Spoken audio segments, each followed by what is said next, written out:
It's our purpose to bring to bear the principle of common sense and rational discussion to the issues of our day.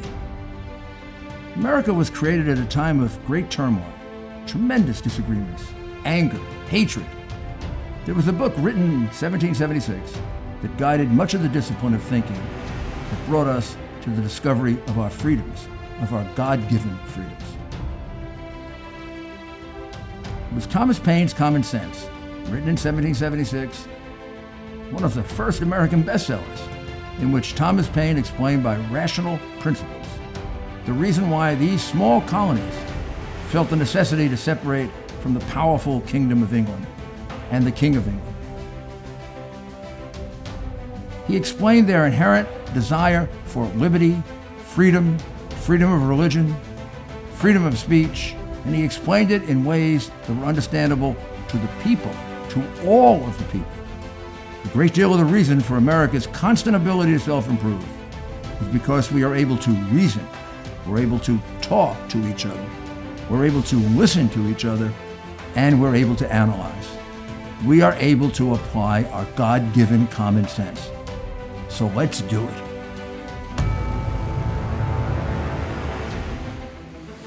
Welcome to Rudy Giuliani's Common Sense. And today we have a very interesting guest, Jerry Falwell Jr. Jerry, you know, is the president of Liberty University. He's also a man who knows quite a bit about politics, quite a bit about America, quite a bit about business, and just an extraordinary citizen that I have the privilege of knowing and really admiring. Jerry, welcome to the show. Rudy, it's an honor to be with the nation's best mayor in history. Well, thank you, sir. So, Jerry, everyone knows your dad. He was one of the great Americans, one of the most significant people of his generation, helped to shape politics, and he left his family with quite a legacy in terms of institutions. You had Liberty University, you had the Thomas Road Baptist Church. The moral majority, he eventually, it sort of disbanded, but the moral majority really, I think, kind of realigned politics in America, and probably with a lot of other charitable endeavors, I know, with Israel. And moral majority there was a whole group of evangelicals who thought it was a sin to vote. And so he taught them that it not only was not a sin, but it was something you're obligated to do as a Christian. And that's what changed. That's how Ronald Reagan got elected, I believe. And the church here, he started in 1956, and every speech he gave in the last 10 years of his life, he said, he saw the differences between my brother and me. He said, I want Jerry, he's more of a lawyer, he's more of a businessman. And I did commercial real estate development. He said, I want him to run the college, and I want Jonathan, who is more of a well, he is a pastor, I'm not. And he wanted him to run the church. And I'm so glad he divided it up, because there's no way either one of us could have kept up with both. Well, you know, when you have such a strong father, such a strong figure, the thing that I'm amazed about with you, and I don't know your brother as well, but I can see from afar that he's done very well, is how did you expanded on what he did. I mean, you expanded on what he did. You didn't just take what he gave you and now you went from here to here. You know, you went, Liberty University is a totally different thing now. It's a really well-respected academically. Yep. It's becoming well-respected in sports, right? Yeah, won our first bowl game this year. And the church has grown? Well,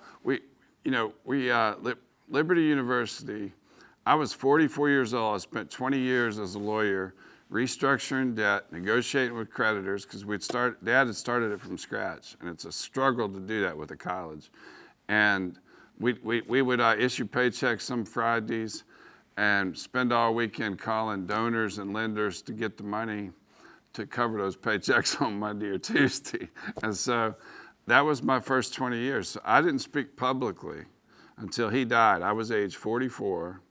And it was in front of 25,000 people at graduation 4 days after he died. So I got thrust right into the fire just suddenly. And it took a while to adjust to that. But it was it was not fun for a while. Well, I mean, he, of course, among other things, he was a great public speaker, both as a minister and as a political figure. Yeah, he came from a business family, so he brought that business work ethic into when he became a Christian. It's amazing. He came from a family of atheists and agnostics for generations in Virginia. But it's amazing that he became a Christian in the first place. But the fact that when he did, he brought those business principles. They were all successful business people. And he treated the church and the school like an entrepreneur would. And he brought in all these interesting speakers, the world's tallest man, the world's strongest man, just anything to get people out. He combined minister, showman, politician, builder. Yeah. How good a businessman was he? Businessman. He knew that to start something this big from scratch, you had deficit spend. You had to borrow from anybody that would loan you money at any interest rate they charged. And there were dozens of them that we owed millions of dollars to. and somehow we kept it together. He was smart. He borrowed so much money that there's no way they could get their money except becoming our partners. I always think of men like Jerry, who are creative, naturally gifted speakers, brilliant men about analysis and philosophy and theology. I always think of them as probably being somewhat unrealistic in business. So I guess he was unrealistic, but unrealistic a little bit like a fox. So that he. He had such a thick skin. He wasn't scared to go deep in debt and to take a chance. And if he hadn't done that, this university wouldn't have a $2 billion endowment. We've gone from 0 to $2 billion in unrestricted endowment since he died in 2007, and we spent $1.6 billion on our campus with no debt in that same period. And but he was willing to take the big risks. I was second generation, so I'm better to lead it now because I don't bet the farm every other week, like he did, but he had to build it. Well, that's good. You institutionalized it, and it's grown quite a bit. Mm-hmm. It's grown quite a bit, I can tell you, as an outsider, in that sense. It's grown quite a bit in reputation. Mm-hmm. Academically, it's now considered a very, very fine institution. You are the leader by far, and we're going to talk about that, in online education. Yep. And here's what you do, and I can only think of a handful of colleges, if my children were going to school again, that I would trust. You give a traditional education. It's not even so much a Christian education. You give you teach things like history. Of course. We have a medical school, law school, accredited by the ABA in record time in 2004. We have engineering school. We have 520 different programs of study. So you can study. We have a huge nursing program. Anything you want to be, you can learn it here. And the idea was, he wanted to emulate what Notre Dame had done. He said, why is there a school that's world class for Catholic young people, but not a school that's world class for evangelical young people? So he wanted to create a school with NCAA Division I sports. We just won our first bowl game, and that was the vision: is to create a USC, an Alabama, a UCLA, just for evangelical young people. And it's been so much fun to watch it come to fruition. You're basically there. I mean, you're a fine academic institution, nothing there that's lacking, and now you're becoming a competitive sports program. So now you got to play Notre Dame in a bowl. It won't be long. It won't be long. That'd be quite a match. It would be incredible. Yeah, and we respect. We'll call it. I have a name. That institution, and I have a name for it. The Reformation Bowl. So, okay, yeah. So tell me how you. Let's talk about two things that are the most current. One is Well, let's talk about Mr. Floyd first, since it's the most current, and then we'll go back to the pandemic, because we're going through two very, very, very jarring events over the last 3 months. The second one being the killing of the poor gentleman, George Floyd. Terrible. And all of us watching the video of the police officer being told that he's choking him, and for some reason none of us can understand, not responding to it, almost like he was in a trance of some kind. Yeah, and he had 18 prior complaints, and somebody should have done something about him before that happened. But it's just a shame how one insect can damage so much grain. There's so many good police officers in this country, but one guy is all it takes to just damage the reputation of all law enforcement, and we got to weed those guys out. I mean, I guess there's bad people in every profession. You know, there are. I think about lawyers, and I think about doctors. You know, I mean, your dad had to go through that whole situation with the ministers, the ministers, and some people tried to lump him in with that, which was very unfair. Yeah.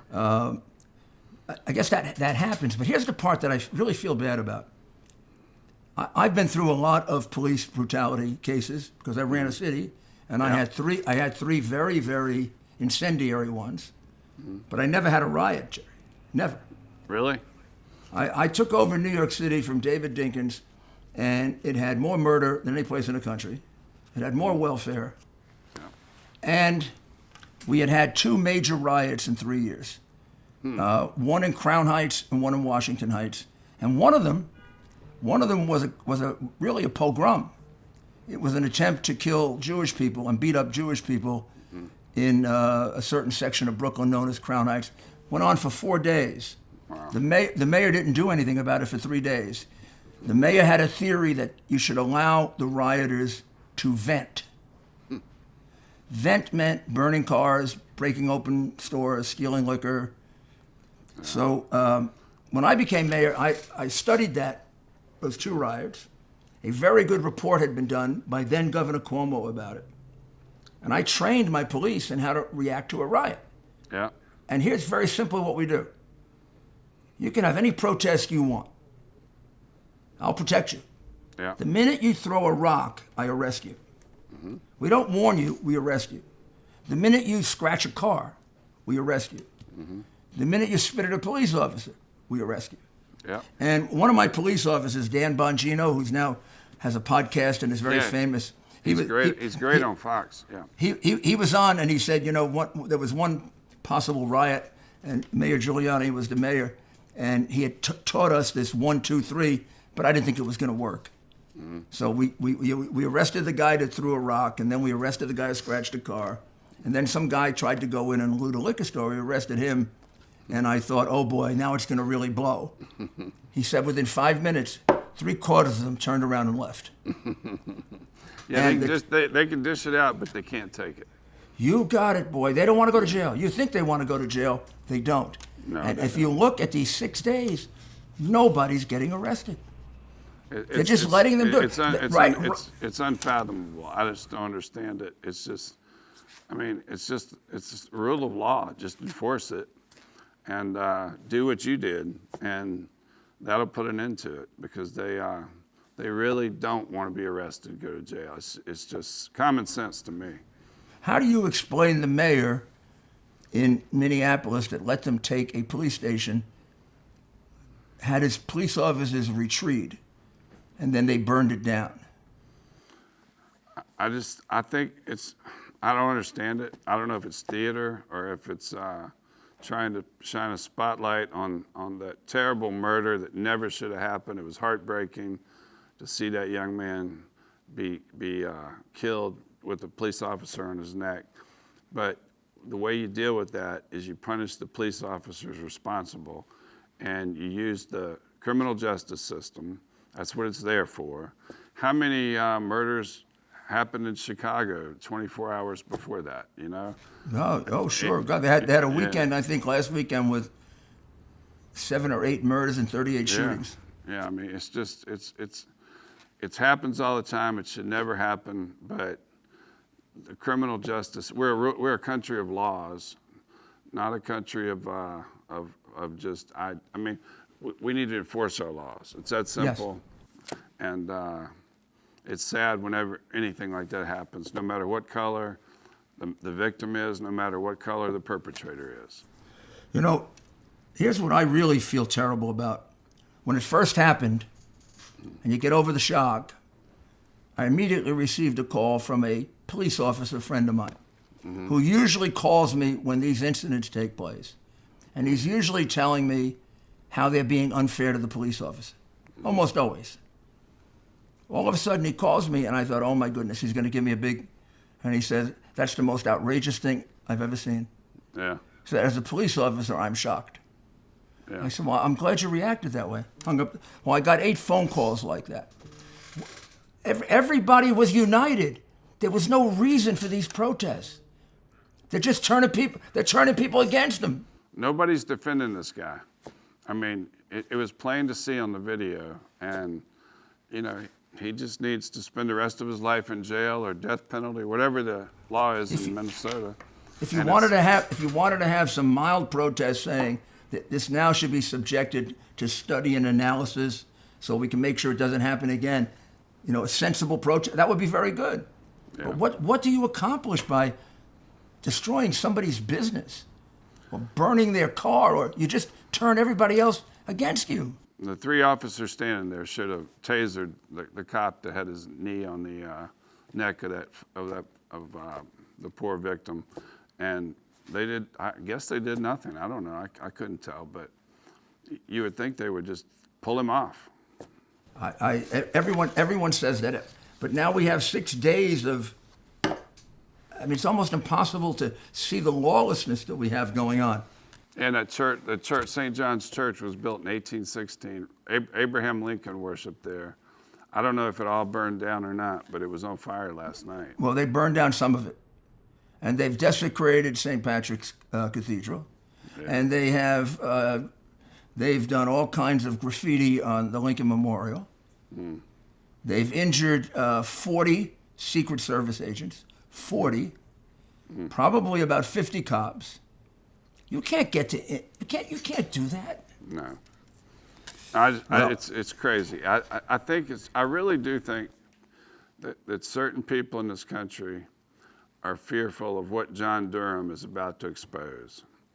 And they're going all out to try to create distractions, and have been for the last 3.5 years.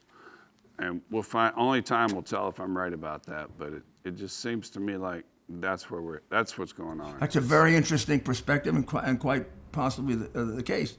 Here where I live in New York City, you see people wearing these more and more as they commute. They're earbuds from Raycon. When commuting, you'll see them all over the city.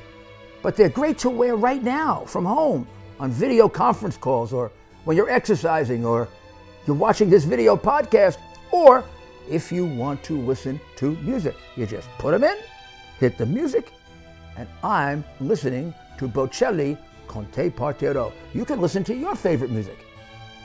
Raycon earbuds are really comfortable to wear because they connect by Bluetooth seamlessly, and you're not having to untangle all these headphone wires. The first time you listen to your favorite music, whether it's opera or something else, you're going to be amazed at how good the sound comes from this little thing. What Raycon has done is truly amazing. You get 6 hours of playing time between charges. And when you pop them back into the box, it charges efficiently and very, very quickly. And they're not that expensive. You're going to save a lot of money on these. You buy these online by raycon.com/Rudy G. That's raycon.com/Rudy G. Get them now. You're going to really enjoy them. Thank you. You know, when you and I spoke the other week, coronavirus was the issue. Yeah. And tell us how Liberty dealt with it, and tell us about your experience with the great, only the news that's fit to print, New York Times. Yeah, we spent all of spring break in the middle of March meeting with our executive team every day, coming up with a plan. And the governor was changing the rules like almost on a daily basis. And so we decided that we would take all our classes online, which we did.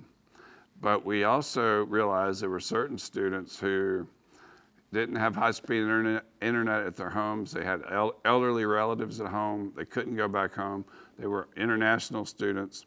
So we knew a certain number would want to come back and live in the dorms. So we did social distancing, put signs on all the chairs. We did takeout food from the restaurants only. And we had about 1,200 students on a campus built for 16,000. So And, you were socially distancing. Oh, we had signs on every other chair. We had every third computer working, and the two in between didn't work in the computer labs, so they couldn't sit together. And so it worked. It worked. We didn't have a single case. But they came on campus after we put up no trespassing signs because we wanted to protect our students from somebody bringing it in from the outside. And they trespassed, spent a few days, and they never talked to us, never interviewed anybody at Liberty. They went across town and interviewed a doctor who had seen some Liberty students who had upper respiratory allergies and colds, which is not COVID. And then they reported 12 Liberty students have COVID-like symptoms.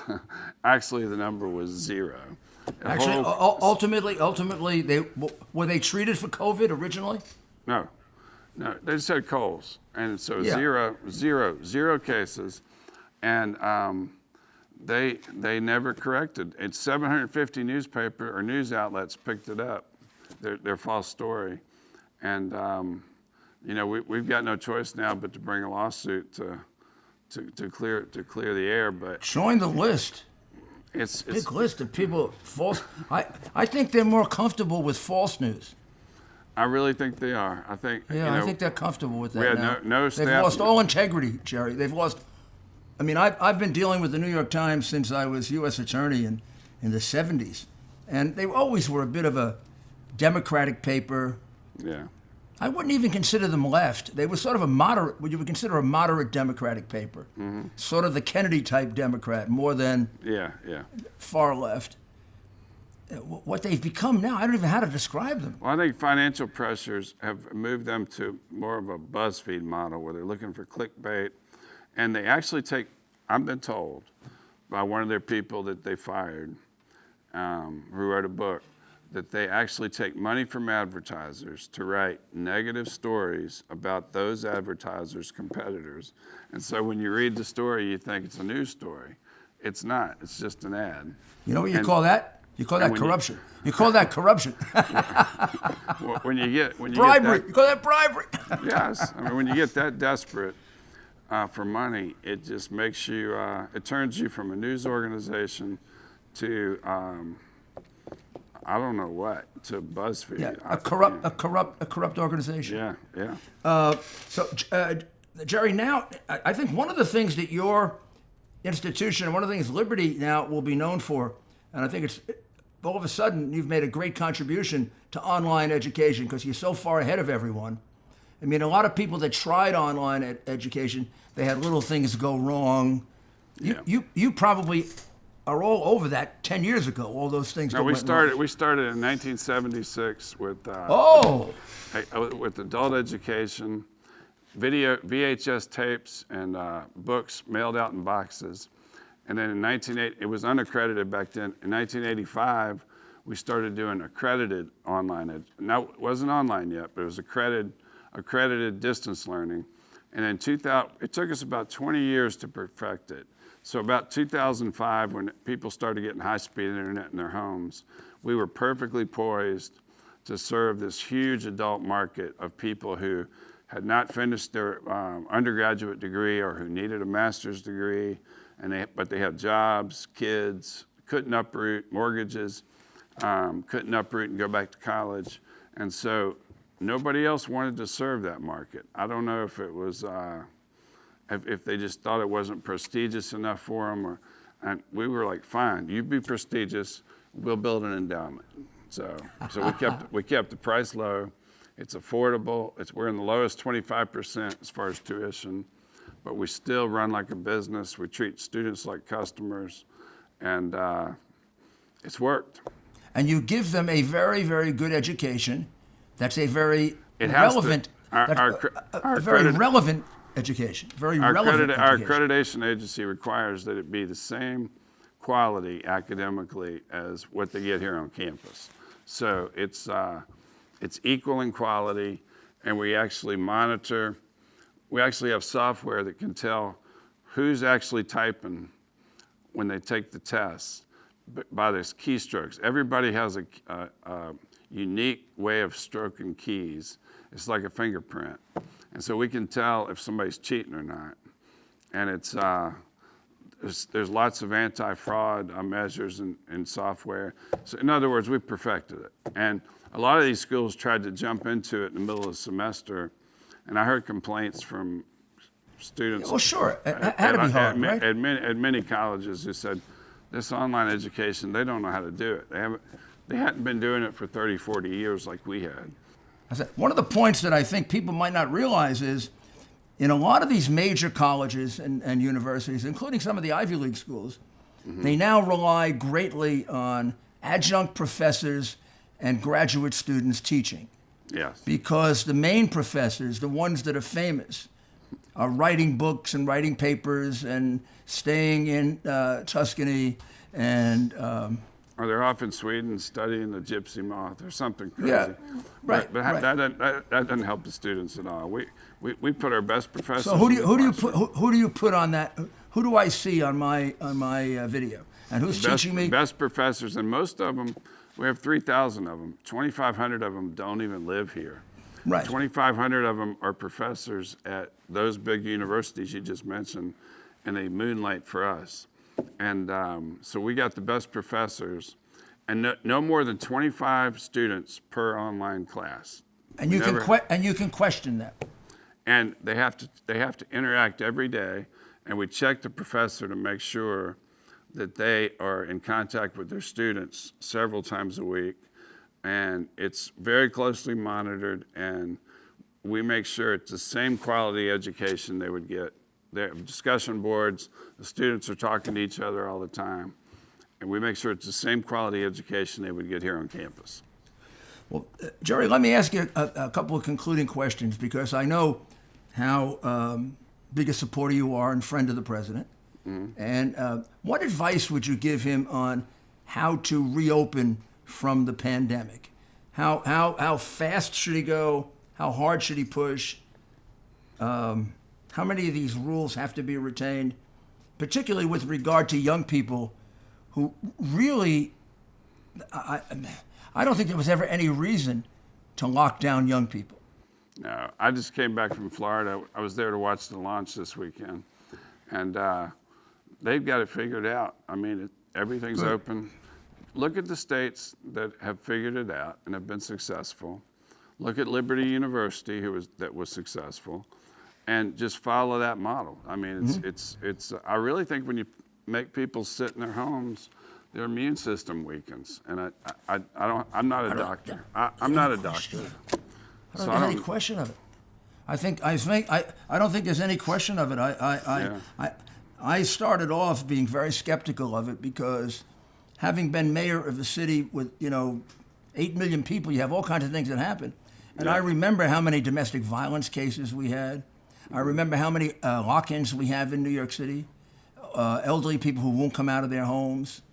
I think what we're seeing with the Russia investigation, the Russia hoax, the impeachment, the what's happening now with COVID being overblown, I think it's just the age-old war between freedom and tyranny. And I really think we need to remember that. We need to look at our history. It only took 10% of colonists to go to war against and defeat the greatest military power of the day, Great Britain. And it just takes people with resolve. And it took, Nazi Germany wanted to control the world. If it hadn't been for America and for Winston Churchill, who gave a commencement speech after World War II, and he only said 3 words: Never give up. And I think that's what we got to remember, is we're fighting a war against tyranny, people who want to control others versus people who just want to be left alone. And conservative, freedom-loving Americans want to be left alone. And we just need to realize that's what all this is about. It's behind all this turmoil is a battle between freedom and tyranny. And I really think it's that simple. Jerry, as an educator and as a man who's more closely connected to religion than most, is part of what I'm seeing on television with this complete disrespect for the law, complete disrespect for police officers, public officials, flags, Washington Monument, churches. Is it because of we've lost religion as a major factor in America? You know, one nation under God.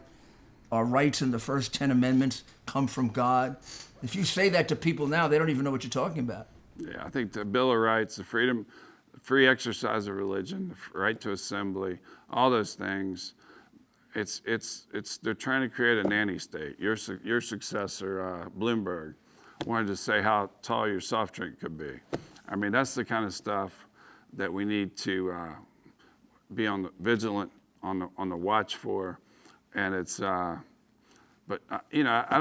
think that religion isn't a threat to authoritarians because it's people, individuals getting together and doing charitable things for others and discussing freely whatever they want to talk about.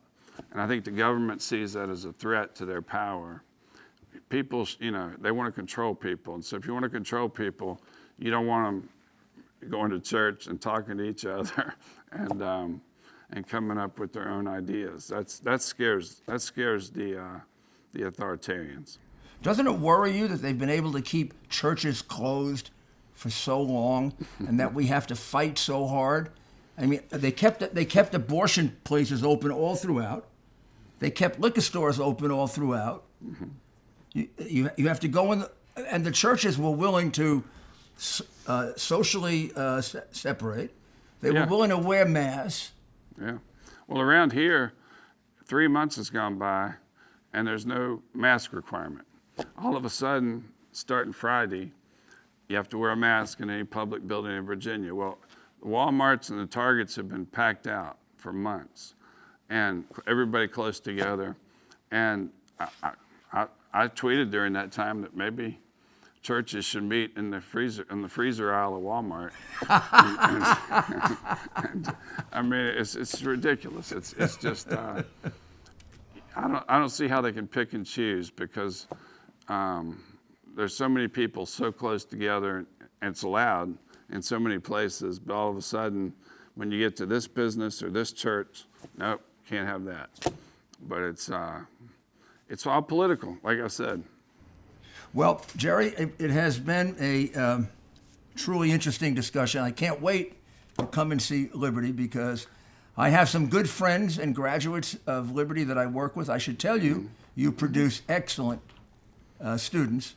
I'll tell you what they all have, in addition to a good education and good minds, they have work ethic. Yes, and they don't feel entitled. Just a lot of students graduate from Ivy League schools and they say, I deserve $200,000 a year coming out of college because I went to such and such school. And our students want to prove themselves. They don't want to come out. Yeah, your students they're not expecting everything to be handed to them. They have a work ethic. They have an enthusiasm for learning.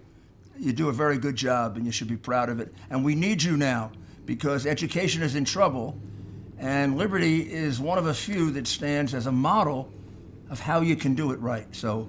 Yeah. I can't congratulate you more. A lot of small private schools that teach disciplines that don't lead to jobs are not going to survive this. And we're sorry to see that happen, but it's a fact. It's going to be a lot of closing colleges, and a lot of the big schools, they want everybody else to pay their bills. They don't operate like businesses. Mm-hmm. They want the taxpayers to pay them. They want to raise tuition every year. They want the donors to come in and bail them out, and that can only go on for so long. And they're not exempt from basic business principles, just like the rest of us. But they think they're too good for that, and it's going to be sad. It's going to be a sad outcome, I believe. Jerry, I have to tell you, I could not be more impressed with what you've accomplished at Liberty, because I think it's so good for our country that we have a model of a university that works to give young people relevant education. And as I've told you many times, your students that I come in contact with, some of whom work with me, they are among the best. Tremendous work ethic, tremendous work ethic. And so you should be congratulated. Well, I wished all the journalists who interviewed me were as thorough as you. It's been wonderful. I've really enjoyed talking to you. And, I think the difference with Liberty is we don't indoctrinate. We teach the old-fashioned way. Which is the only way to teach. You only let any ideas be discussed, and you don't ridicule somebody if they say something crazy. Right. That's what college is about. Have you ever been interviewed by Jesse Waters? Yeah. On Fox. Oh, Jesse Waters, when he was with O'Reilly, he does it now sometimes. And he's the one who goes out and he asks the young people, who's the first president? And they say Ronald Reagan. And, he actually spoke at Liberty. Who did we fight the Civil War against? The British. Yeah. Yeah, I know. It's public schools and the teachers' unions don't want to teach American history. Well, thank God for you and your model. Thank you so much, Rudy. God bless you, and great health to your wonderful family. Great to be with you. You're great Americans. Thank you. So are you. Thank you. Well, that was a truly interesting and inspiring interview with Jerry Falwell, a really broad-based and very, very smart man who's contributed a lot to making Liberty University into what now you would consider one of our fine universities, which seems to have an even brighter future ahead with all of this understanding of online education. So I hope you enjoyed it as much as I did. And I certainly think there are a lot of things there that we can learn for the future. Well, thank you very much, and we'll be back with Rudy's Common Sense. Thank you.